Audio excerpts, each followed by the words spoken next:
You are young, and there is none of the Pythians more fleet of foot or more valiant than you are. See if you cannot spring upon some Trojan and kill him." He hurried away when he had thus heard Antilochus, who at once darted out from the front ranks and aimed a spear after looking carefully round him. The Trojans fell back as he threw, and darted did not speed from his hand without effect, for it struck Menelaus, the proud son of Hephaestion, in the breast by the nipple as he was coming forward, and his armor rang rattling round him as he fell heavily to the ground. Antilochus sprang upon him as a dog springs on a fawn which a hunter has hit as it was breaking away from its covert, and killed it. Even so, O Menelaus, did stalwart Antilochus spring upon you to strip you of your armor, but noble Hector marked him, and came running up to him through the thick of the battle. Antilochus, brave soldier though he was, would not stay to face him, but fled like some savage creature which knows it has done wrong, and flees of men when it can gather to attack. Even so did the son of Nestor fly, and the Trojans and Hectors with a cry that rent the air showered their weapons after him, nor did he turn round and stay his flight till he had reached his comrades. The Trojans, fierce as lions, were still rushing on towards the ships in fulfillment of the behest of Zeus, who kept spurring them on to new deeds of daring, while he deadened the courage of the Argives and defeated them by encouraging the Trojans, for he meant giving glory to Hector son of Priam, and letting him throw fire upon the ships till he had fulfilled the unrighteous prayer that Thetis had made him. Zeus therefore bided his time till he should see the glaring of a blazing ship from the hour he was about so to order that the Trojans should be driven back from the ships, and to vouchsafe glory to the Pythians. With this purpose he inspired Hector son of Priam, who was eager enough already to assail the ships. His fury was that of Urbes, whereas when a fire is raging in the glades of some dense forest upon the mountains, he foamed at the mouth, his eyes glared under his terrible eyebrows, and his helmet quivered on his temples by reason of the fury with which he fought. Zeus from heaven was with him, and though he was but one against many, vouchsafed him victory and glory, for he was doomed to an early death, and already Pallas Athena was hurrying on the hour of his destruction at the hands of the son of Peleus. Now, however, he kept trying to break the ranks of the enemy wherever he could see them thickest in the goodliest armor, but do what he might, he could not break through them, for they stood as a tower or square or as some high cliff rising from the grey sea that raves the anger of the gale and of the waves of thunder up against it. He fell upon them like flames of fire from every quarter, as when a wave raised mountain high by wind and storm breaks over a ship and covers it deep in foam. The fierce winds roar against the mast, the hearts of the sailors fail them for fear, and they are saved but by a very little from destruction. Even so were the hearts of the Pythians faintly within them, for as a savage lion attacking a herd of cows while they are feeding by thousands in the low-lying meadows by some wide-watered shore, the herdsman is at his wits end how to protect his herd, and keeps going about, now in the van and now in the rear of his cattle, while the lion springs into the thick of them, fastens on a cow, so that they all tremble for fear. Even so were the Pythians utterly panic-stricken by Hector and father Zeus. Nevertheless, Hector only killed Periphates of Messenia. He was the son of Capaneus, who longed to take the orders of King Euthyphus to the mighty Hercules, but the son was a far better man than the father in every way. He was fleet of foot, a valiant warrior, and understanding, ranked among the foremost men of Messenia.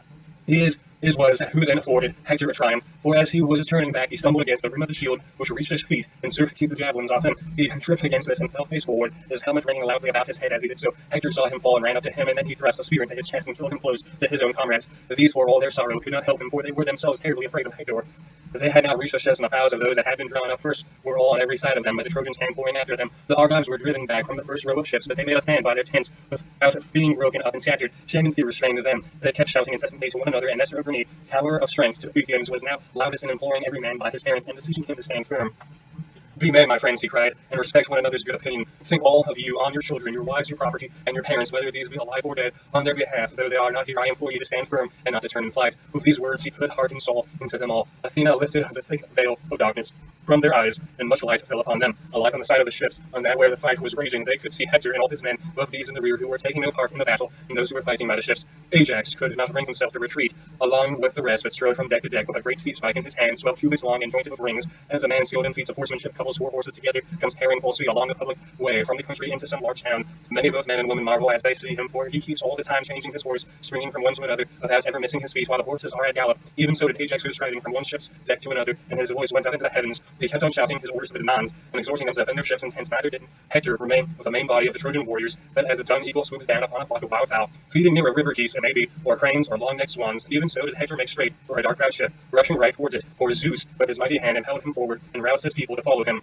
And now the battle again raged fiercely at the ships. You would have thought that the men were coming on fresh and wary, so fiercely did they fight, and this was the mind in which they were. The Pythians did not believe they should escape destruction, but thought themselves doomed, while there was not a Trojan that his heart beat high with the hope of firing the ships and putting the Pythian heroes to the sword. Thus were the two sides minded. Then Hector seized the stern of the good ship that had brought Iliad to Troy, but never bore him back to his native land. Round the ship there raged a close hand-to-hand fight between the Danaans and Trojans. They did not fight at a distance with bows and javelins, but with one mind hacked at one another in close combat. Their mighty swords and spears pointed at both ends. They fought moreover with keen battle axes and with hatchets. Many a good stout blade hilted the scabbard with iron fell from hand or shoulder as they fought, and the earth ran red with blood. Hector, when he had seized the ship, would not loose his hold, but held on his curved stern and shouted to the Trojans, bring fire and raise battle cry, all of you with a single voice. Now has Zeus vouchsafed us a day that will pay us for all the rest. This day we shall take the ships which came hither against the heaven's will, and which have caused us such infinite suffering through the cowardice of our counselors, who, when I would have done battle at the ships, held me back and forbade the host to follow me.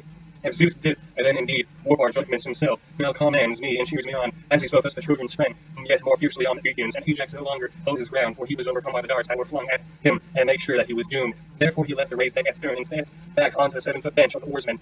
Here he stood on the lookout with a spear held back any Trojan whom he saw springing fire to the ships. All the time he kept on shouting at the top of his voice and exhorting the Danaans. My friends, he cried, the non-heroes, servants of Ares, be men, my friends, and fight with might and with main. Can we hope to find helpers hereafter, or a wall to shield us more surely than the one we have? There is no strong city within reach, whence we may draw fresh forces to turn the scales in our favor. We are on the flank of the armed Trojans, with the sea behind us, and far from our own country. Our salvation, therefore, is the might of our hands and in hard fighting. As he spoke, he wielded his spear with so great fury, and when on any Trojan made it towards the ships with fire at Hector's bidding, he would be on the lookout for him, and drive at him with his long spear 12 ends, and he thus kill him hand-to-hand fight before the ships.